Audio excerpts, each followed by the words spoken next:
আসসালামু আলাইকুম রহমতুল্লাহ। বলেছিলাম ৪,০০০ পিস পাঞ্জাবের গল্প বলবো, সেটা আর বলা হয়নি। তো আজকেই শুনে ফেলুন। গত কোরবানির ঈদের পর মার্কেট যাচাই করে টাঙ্গাইল করটিয়া হাট ঘুরে আমরা সিদ্ধান্ত নেই যে পাইকারি বিক্রির জন্য এটা আদর্শ একটা হাট হতে পারে। এক রাতে হিউজ বেচা কেনা হয় একটি রাতে। এখানে যারা বিজনেস করেন তাদের সাথে আলোচনা হয়, পাঞ্জাবি নিয়ে যারা কাজ করেন। তো সেখানে সবকিছু করার পর আমরা জাস্ট শুধু কাপড়টা কাপড় একটু কম দামি কাপড় করে, আর বাকি আমাদের যে সেলাই কোয়ালিটি আছে আমাদের কোয়ালিটির মাল তৈরি করে সেগুলো ঠিক রেখে আমরা ওই মার্কেট অনুযায়ী আমরা ডিজাইন দিয়ে আমরা পাঞ্জাবি তৈরি করি। প্রাথমিক অবস্থায় ২,০০০ পিস, তারপর ওয়ালিদাইনের সচরাচর যে পাঞ্জাবিগুলো তাদের থাকে সেটা ১,০০০ পিস, এরপর আরো ১,০০০ পিস পাঞ্জাবি, ৪,০০০ পিসের উপরে পাঞ্জাবি আমরা তৈরি করি এবং সেখানে আমরা পাঞ্জাবি মার্কেটে শপ ওপেন করি। এবং কয়েক সপ্তাহ নাগাদ, অর্থাৎ একাধারে প্রায় ৪ মাস আমরা সেখানে কাজ শুরু করি, রেগুলার হাট করতে শুরু করি। এবং এটার সমস্যাগুলো আমরা দেখতে থাকি। আমরা আসলে ব্যবসায় দেখা যায় যে সবসময় শুধু দেখি যে লাভের দিকটাই চিন্তা করি, কিন্তু আসলে লসের দিক কেউ চিন্তা করি না। তো সেখানে একজন লোক পাঠালে দেখা যায় সপ্তাহে ২,০০০ টাকা খরচ। আবার আমিও মাঝে মাঝে যেতাম, দেখতাম। তো সেখানে যারা ব্যবসায়ী ছিলেন সবার একটাই কথা যে ভাই, আপনাদের পাঞ্জাবির কোয়ালিটি সেরা, আপনারা সেরাই কোয়ালিটি খুবই ভালো, কিন্তু আসলে এই মার্কেটে মানে উত্তরবঙ্গের মানুষ বেশিরভাগ কেনাকাটা করে সেখানে, মানে সব হোল্ডাররা যাদের দোকান আছে তারা। তো এই মার্কেটে আসলে এই পাঞ্জাবি যাবে না, অর্থাৎ আমরা দেখা যায় ৮৫, ৭০, ৬০ এরকম রেঞ্জের কাপড় দিয়েছি।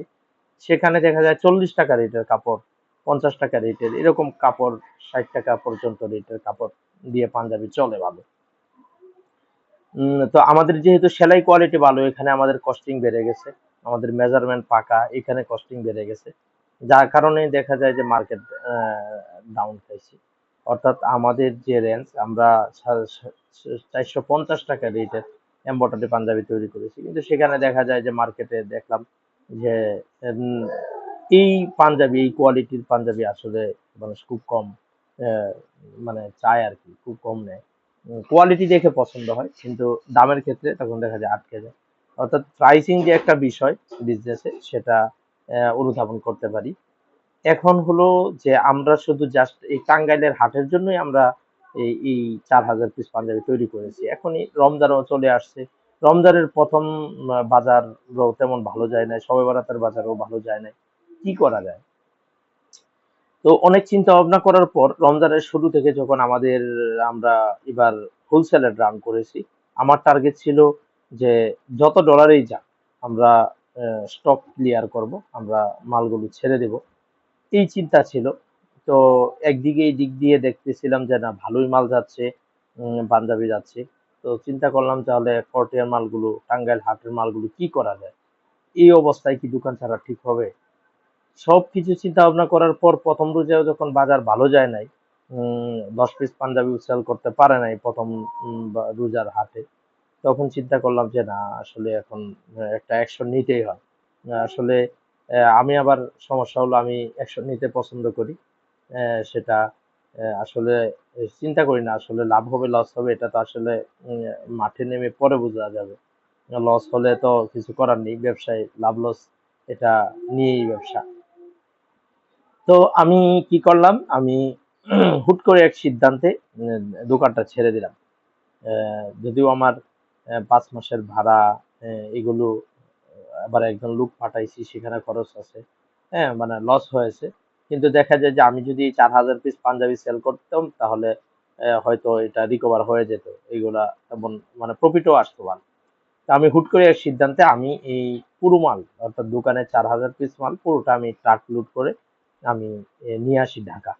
এনে নতুন একটা গোডাউন ভাড়া নিই ৩,০০০ টাকা দিয়ে। এখানে অ্যাডভান্স করতে হয় ১০,০০০ টাকা ভাড়া নিয়ে, তারপর আমি এটা দিয়ে একটা কন্টেন্ট তৈরি করি।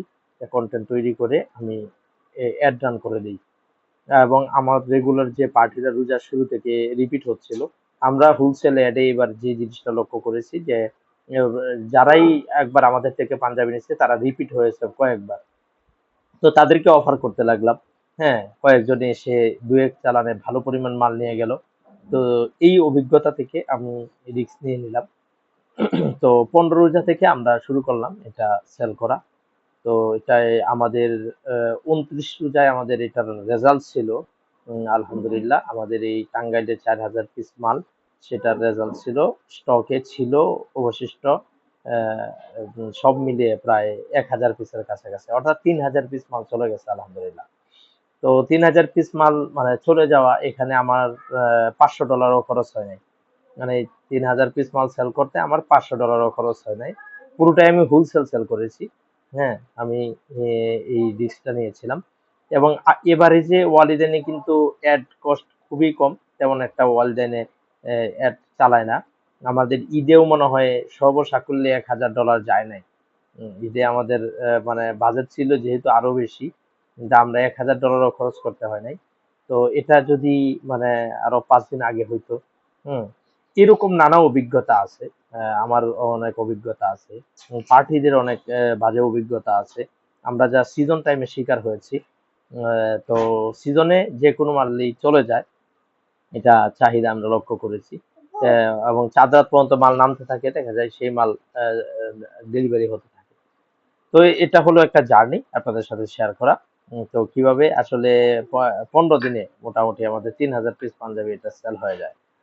তো এটা হলো একটা অভিজ্ঞতা। বাজে অভিজ্ঞতা হলো টাঙ্গাইলে আমাদের জন্য আমরা যে কোয়ালিটির মাল তৈরি করি আমাদের জন্য সেখানে আউটলেট নেওয়া উচিত হয় নাই। আমরা সেই আউটলেট ছেড়ে দিয়েছি এবং পজিটিভ দিক হলো আমরা একটা অ্যাকশন নিয়ে আমরা ১৫ দিনও লাগে নাই। ১৪ দিনে আমরা প্রায় ৪,০০০ পিস পাঞ্জাবির ৩,০০০ পিস পাঞ্জাবি সেল করতে সক্ষম হয়েছি। তো সবাই এরকম টিপস পেতে আমাদের পাশেই থাকবেন। হ্যাঁ, ইউটিউব লিংক দিয়ে দিচ্ছি, সাবস্ক্রাইব করে রাখবেন। আমার পেজটা ফলো দিয়ে রাখবেন। ধন্যবাদ।